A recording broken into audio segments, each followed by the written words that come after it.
మాట్లాడితే BJP party సనాతన ధర్మం కోసం నిత్యం మేము పోరాడుతున్నాము, దానికోసం అనేకం చేస్తున్నామని చెప్పేసి మోడీ ప్రసంగాల్లో ప్రస్తావిస్తూ వస్తున్నాడు. ఈ హిందువుల కోసం, హిందూ ధర్మం కోసం, ఈ దేవాలయాలు ఈ రోజు వరకు మోడీ ఏమైనా చేసింది? రాజ్యాంగ ప్రకారం ఇప్పటివరకు కూడా ఈ సనాతన ధర్మం విషయానికి వస్తే నీకు ఎప్పుడైనా ధర్మం కనిపించిందా? అంటే ఈ వేదాలు గాని, ఉపనిషత్తులు, భగవద్గీతలు ఇవన్నీ సనాతన ధర్మంలో ఎలాంటి పాత్ర పోషించారు? క్రిస్టియన్స్ లో చూసుకుంటే వాళ్ళు ఎంతసేపు ఆ బైబిల్ని పట్టుకొని బైబిల్ని మొక్కుతారు, బైబిల్ని చదువుతూ ఉంటారు. ఇస్లాం లో చూసుకుంటే వాళ్ళకు ఒక ఖురాన్ అనేది ఒక గ్రంథం ఉంది. సో వాళ్ళు మసీద్కి వెళ్ళి సమాధికే వాళ్ళు నమాజ్ చేస్తారు. హిందువులలో మాత్రమే విగ్రహ రూపంలో దేవుళ్ళు మాత్రమే ఉంటారు. మనం విగ్రహారాధన మాత్రమే చేస్తాం. వాళ్ళకి మనకి తేడా ఏంటి? గుణంలో రాముడు గొప్పవాడు అంటారు రావణాసురుడు కన్నా. వ్యక్తిపరంగా చూస్తే రాముడు గొప్పవాడా, రావణాసురుడు గొప్పవాడు? రాముడు, రావణాసురుడు శివుణ్ణి పూజిస్తారు. వీళ్ళకంటే ముందు వాళ్ళు దేవుళ్ళు అసలు ఆ దేవుళ్ళు ఎక్కడి నుంచి వచ్చారు?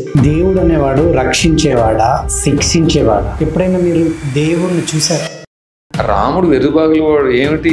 బతికొండగా శరీర సుఖాలు అనుభవించాలి. వనవాసానికి వెళ్ళు అనగా వచ్చేయడమే. చక్కగా దశరథున్నే బంధించి ఆ రాజ్యాన్ని వశం చేసుకోకుండా ఇంత వయసులోనే నిన్ను కష్టపెట్టడం కోసం నేను ఇక్కడ తీసుకొస్తాడా రాముడు? అలాంటి వాడితో నువ్వేముంటావు? నాతో వచ్చేసే.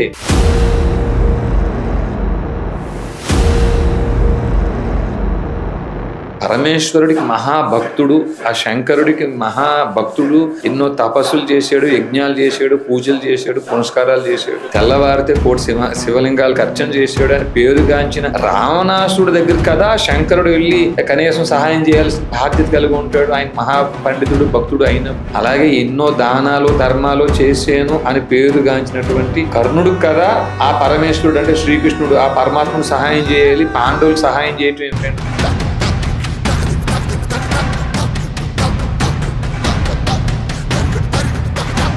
చదువులన్నీ చదువుకున్న శంకరుడే హనుమంతుడి రూపంలో వచ్చి రాముడికి మొక్కటం ఏమిటి, రాముడికి సహాయం చేయటం ఏమిటి?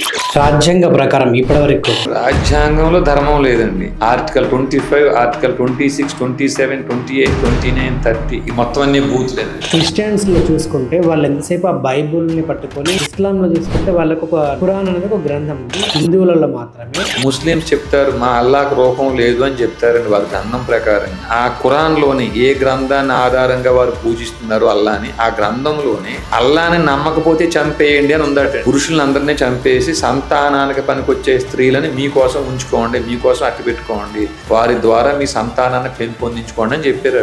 మోడీ ప్రసంగాల్లో ప్రస్తావిస్తూ వస్తున్నాడు. ఈ హిందువుల కోసం ఈ గోహత్యల్లో బీఫ్ ఎక్స్పోర్ట్ లో భారతదేశం నెంబర్ 3లో ఉండేదటండి. ఆయన వచ్చాక నెంబర్ 2కి వెళ్ళిందో మరి నెంబర్ 1కి వెళ్ళింది. మాట్లాడితే ప్రసంగంలో గోరక్షణ మాటలకే పరిమితం అండి. గోవును జాతీయ ప్రాణిగా ప్రకటించమని చెప్పేసి అప్పటి TTD board member Pulisetti Sivakumar garu ప్రతిపాదన పెడితే ఆ టీటీడీ బోర్డు తీర్మానాన్ని 200 మంది మఠాధిపతులు, పీఠాధిపతులు సంతకాలతో సహా మోడీ గారికి పంపించారు. మరి మోడీ గారు గోవును జాతీయ ప్రాణిగా ప్రకటించారు, ఇప్పుడు చెత్తగొట్లో పడేశారు. అసలు ఈ రామరాజ్యం అంటే ఏంటి, అదేవిధంగా దాని గురించి అసలు నిర్వచనం ఏమిటి?